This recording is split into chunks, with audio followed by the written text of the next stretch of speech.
राहुल गांधी ने संसद में जो किया वह न तो आश्चर्यजनक है और न ही नया। लेकिन मोदी कोई वाजपेयी नहीं है और राहुल भी सोनिया नहीं। तीसरी बार असफल राहुल गांधी ने खुद को एक व्यंग्य चित्र में बदल दिया है। मंगलवार को संसद में जो हुआ उस पर विश्वास कर पाना मुश्किल हो गया।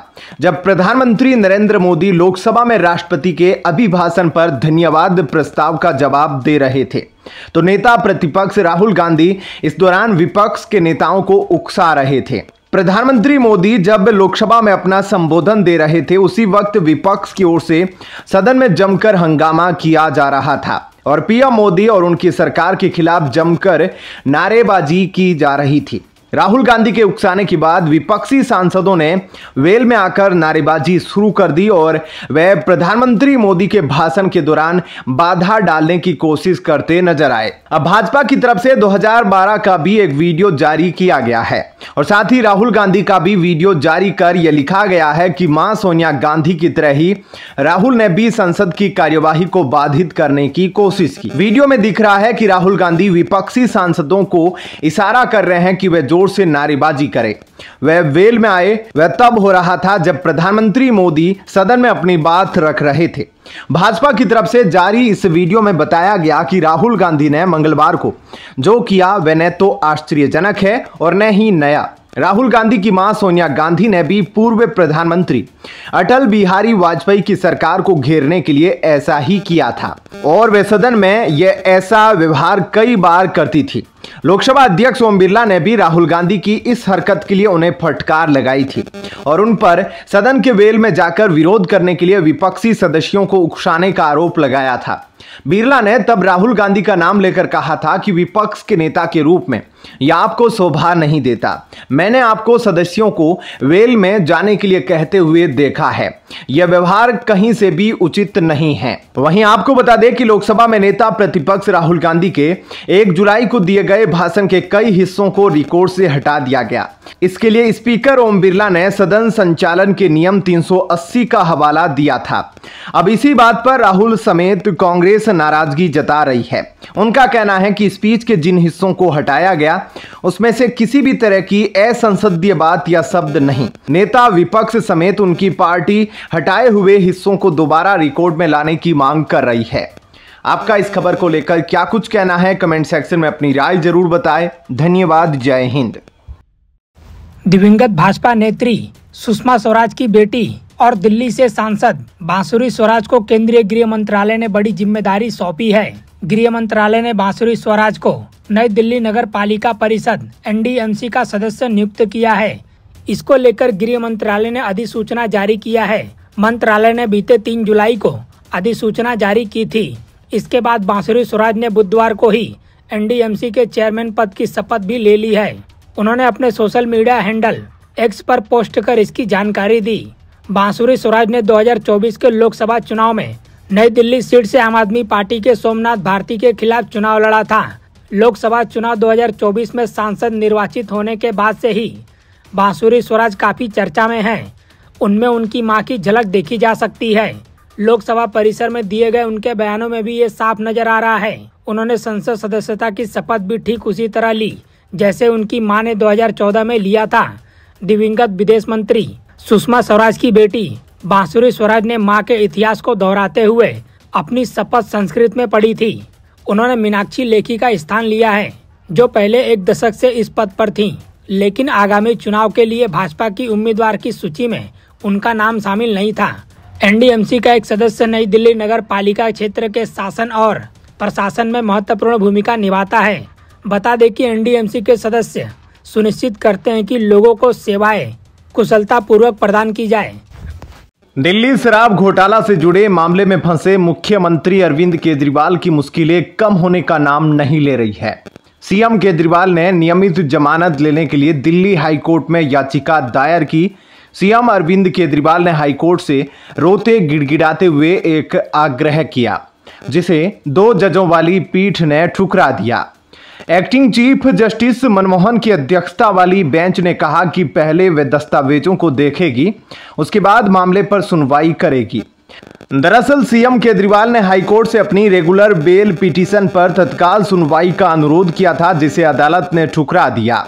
अरविंद केजरीवाल ने याचिका में आरोप लगाया कि शराब नीति मामले में चल रही जांच की आड़ में सीबीआई उन्हें लगातार परेशान प्रताड़ित कर रही है और इसे गंभीर निराशा और चिंता का विषय बताया। मुख्यमंत्री ने यह भी आरोप लगाया कि जब अप्रैल 2023 में उन्हें पूछताछ के लिए बुलाया गया तो उन्होंने सीबीआई को पूरा सहयोग और सहायता प्रदान की। मुख्यमंत्री ने दावा किया कि उनकी गिरफ्तारी पूरी तरह से अवैध, असंवैधानिक और अस्थिर है। मुख्यमंत्री ने दावा किया कि उनकी गिरफ्तारी पूरी तरह से अवैध, असंवैधानिक और अस्थिर है। उन्होंने कहा कि रिमांड आदेश स्पष्ट रूप से नियमित है, जिससे गिरफ्तारी और कार्यवाही की पूरी प्रक्रिया खराब हो रही है। दिल्ली हाईकोर्ट ने बुधवार को कहा कि कथित आबकारी नीति घोटाले के सिलसिले में सीबीआई द्वारा दर्ज भ्रष्टाचार के मामले में मुख्यमंत्री अरविंद केजरीवाल की जमानत याचिका पर वह 5 जुलाई को सुनवाई करेगा। सीएम केजरीवाल के वकील ने कार्यवाहक मुख्य न्यायाधीश मनमोहन और जस्टिस तुषार राव गेडेला की पीठ के समक्ष तत्काल सूचीबद्ध करने के लिए मामले का उल्लेख किया, जिस पर अदालत ने कहा कि इस पर शुक्रवार को सुनवाई की जाएगी। मुख्यमंत्री केजरीवाल की ओर से पेश हुए अधिवक्ता रजत भारद्वाज ने कहा कि उपयुक्त कानूनी प्रक्रिया का पालन किए बिना याचिकाकर्ता को अवैध हिरासत में लिया गया और उन्होंने जमानत याचिका दायर की। सीएम केजरीवाल के वकील ने याचिका पर सुनवाई के लिए गुरुवार 4 जुलाई 2024 का दिन तय करने का आग्रह किया। इस पर कार्यवाहक चीफ जस्टिस मनमोहन ने कहा, जज को कागजात देखने दीजिए, इसके लिए एक दिन बाद हम सुनवाई करेंगे। हाईकोर्ट से झटका लगने के बाद केजरीवाल को एक और बड़ा झटका लग गया। पीएम नरेंद्र मोदी को देश की सत्ता से हटाने के लिए कांग्रेस और अरविंद केजरीवाल की आम आदमी पार्टी एक साथ आए थे। दिल्ली में दोनों दलों ने साथ में चुनाव लड़ा, फिर भी परिणाम में कोई परिवर्तन नहीं आया। अरविंद केजरीवाल जब दिल्ली आबकारी नीति घोटाले में जेल गए तो उस वक्त कांग्रेस के सभी बड़े नेताओं ने पीएम मोदी पर एक साथ हमला बोला।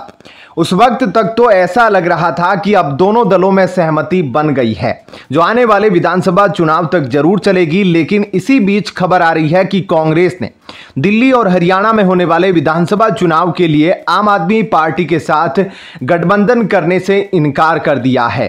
कांग्रेस के शीर्ष नेतृत्व में शामिल नेता ने साफ कर दिया कि दिल्ली हरियाणा की विधानसभा चुनाव में आम आदमी पार्टी के साथ गठबंधन की कोई गुंजाइश नहीं है। आपका क्या कहना है इस खबर को लेकर? कमेंट सेक्शन में अपनी राय जरूर बताएं। धन्यवाद। जय हिंद। इंडियन आर्मी ने विपक्ष के झूठ को बेनकाब कर दिया है। विपक्षी पार्टियों ने जमकर यह झूठ फैलाया कि बलिदान हुए अग्निवीर अजय कुमार के परिवार को कुछ नहीं मिला। राहुल गांधी ने तो संसद के अंदर झूठ बोलकर गुमराह किया था। अग्निवीर अजय कुमार को 98.39 लाख रुपए मिल चुके हैं। अभी और 67 लाख रुपए कुछ ही दिनों में दिए जाएंगे। कुल राशि जो अजय के परिवार को मिलेगी वो 1,65,00,000 होगी। राहुल गांधी इतना झूठ क्यों बोलते हैं? राहुल गांधी के इस झूठ को इंडियन आर्मी ने बेनकाब कर दिया है। राहुल गांधी झूठ बोल रहे हैं कि अग्निवीर अजय के परिवार को कुछ नहीं मिला। इंडियन आर्मी ने ट्वीट कर बताया कि अग्निवीर अजय के परिवार को 98.39 लाख रुपए मिल चुके हैं। अभी और 67 लाख रुपए मिलेंगे। कुल 1,65,00,000 अग्निवीर अजय के परिवार को मिलेगा।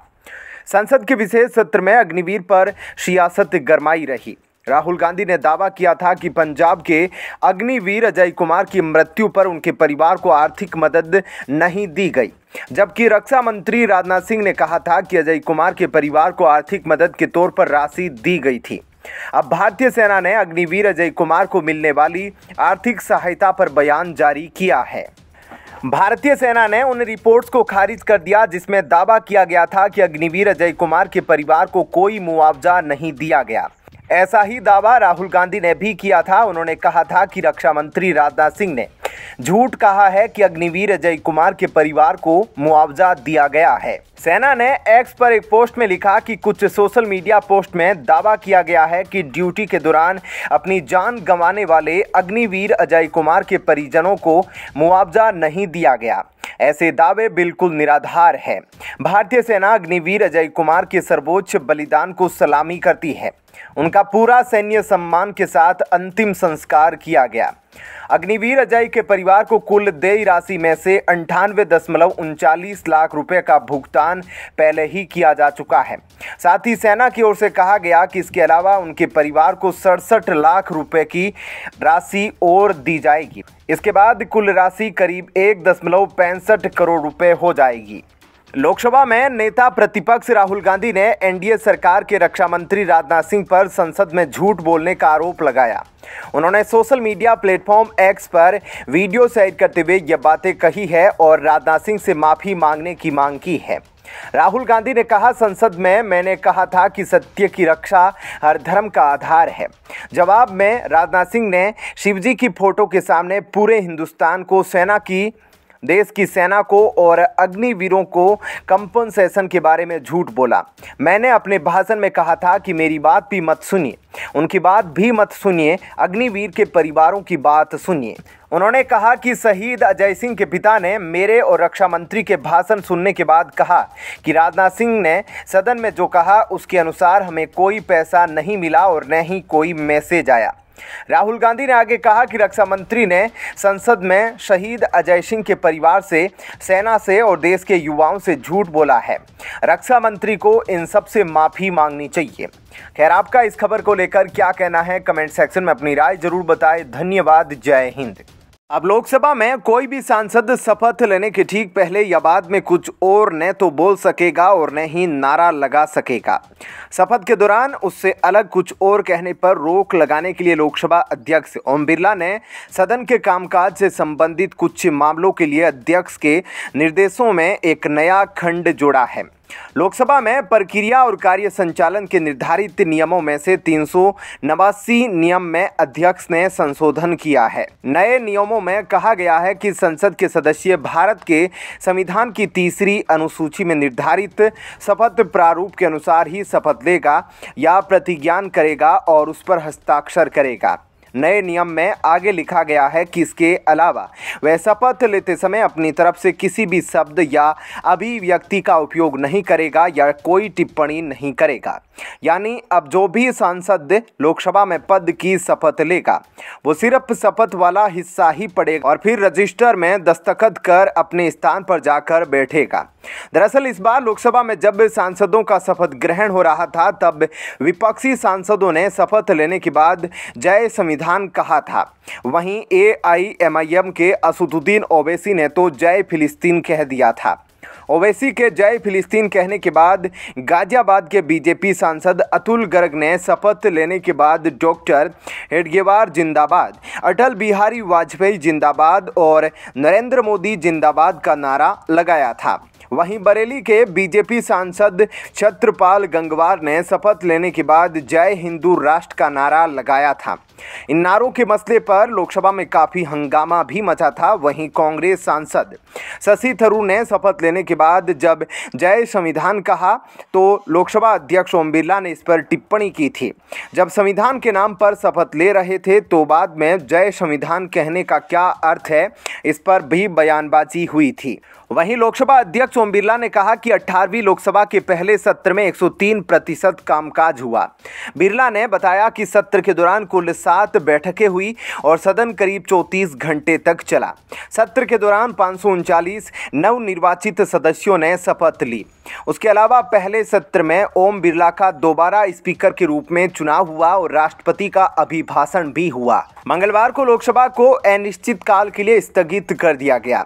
संसदीय कार्य मंत्री किरण रिजिजू ने संसद के दोनों सदनों में प्रधानमंत्री नरेंद्र मोदी के भाषणों को जानबूझकर बाधित करने के लिए कांग्रेस के नेतृत्व वाले विपक्षी गठबंधन इंडिया की आलोचना की। पत्रकार वार्ता में रिजिजू ने कहा कि कांग्रेस और अन्य विपक्षी दलों को राष्ट्रपति के अभिभाषण पर धन्यवाद प्रस्ताव पर चर्चा के दौरान सभी मुद्दों को उठाने के लिए पर्याप्त समय आवंटित किया गया था और फिर भी उन्होंने संसद के दोनों सदनों में प्रधानमंत्री के जवाब को बाधित करने का विकल्प चुना। रिजिजू ने कहा कि भाषण के दौरान कुछ व्यवधान ठीक है, लेकिन नारे लगाकर प्रधानमंत्री के पूरे 2 घंटे के भाषण को बाधित करना निश्चित रूप से उचित नहीं है।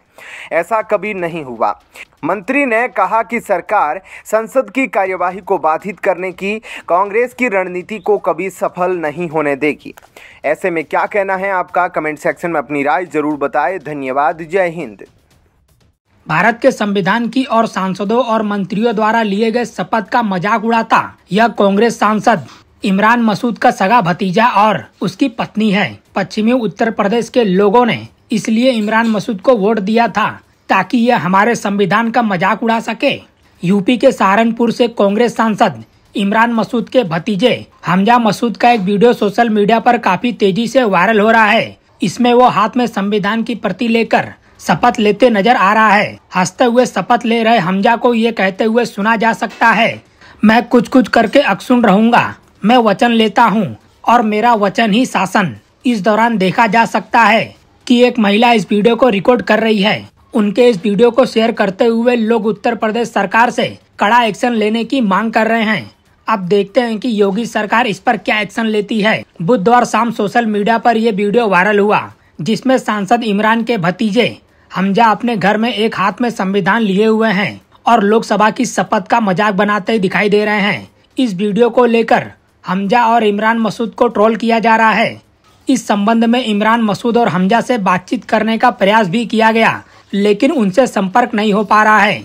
हमजा मसूद के इस वीडियो को लेकर सोशल मीडिया पर जमकर प्रतिक्रिया हो रही है। लोग वीडियो को शेयर करते हुए उत्तर प्रदेश सरकार से कार्रवाई की मांग कर रहे हैं। कांग्रेस सांसद इमरान मसूद और उनके परिवार के इस विवादित वीडियो ने पार्टी की छवि को भी नुकसान पहुंचाया है। इस वीडियो के वायरल होने से राजनीतिक माहौल गर्मा गया है और इसे लेकर कई सवाल उठाए जा रहे हैं। वीडियो वायरल होने के बाद हमजा मसूद ने कहा कि वो यूं ही फनी वीडियो बना रहे थे, उनका उद्देश्य किसी की भावनाओं को आहत करना नहीं था। हमजा मसूद का संविधान का मजाक उड़ाता हुआ वीडियो वायरल होने के बाद सहारनपुर में राजनीतिक हलचल तेज हो गई है। कांग्रेस सांसद इमरान मसूद और उनके परिवार की राजनीतिक प्रतिष्ठा पर सवाल खड़े हो रहे हैं। इस मामले में उत्तर प्रदेश सरकार की कार्रवाई पर सबकी नजरें टिकी हुई हैं। इस विवाद ने एक बार फिर से राजनीतिक हस्तियों की आचरण और उनकी जिम्मेदारियों को लेकर चर्चा छेड़ दी है। हमजा मसूद इमरान मसूद के जुड़वा भाई नौमान मसूद का बेटा है। नौमान मसूद 2022 में बसपा के टिकट पर सहारनपुर की गंगोह सीट से विधानसभा चुनाव लड़ा था, लेकिन हार गए थे। नौमान 3 बार विधानसभा चुनाव हार चुके हैं और अनुशासनहीनता के कारण बसपा से निष्कासित हैं। अब उनके बेटे का यह वीडियो विवाद का कारण बन गया है। लोकसभा में विपक्ष के नेता राहुल गांधी हाथरस जाकर भगदड़ में जान गंवाने वाले लोगों के परिजनों से मुलाकात करेंगे। सूरजपाल सिंह नाम के शख्स के सत्संग में भगदड़ और हादसे पर अब लोकसभा में विपक्ष के नेता राहुल गांधी हाथरस जाकर पीड़ितों से मिलने की तैयारी में हैं। कांग्रेस महासचिव केसी वेणुगोपाल ने ये जानकारी दी है। वेणुगोपाल ने कहा, यह दुखद घटना है। लोकसभा में विपक्ष के नेता राहुल गांधी हाथरस जाएंगे और लोगों से मिलेंगे। पीड़ितों से उनका बातचीत करने का भी प्लान है। गौरतलब है कि हादसे की जांच के लिए योगी सरकार ने हाई कोर्ट के रिटायर्ड जज के नेतृत्व में एक पैनल का गठन किया है।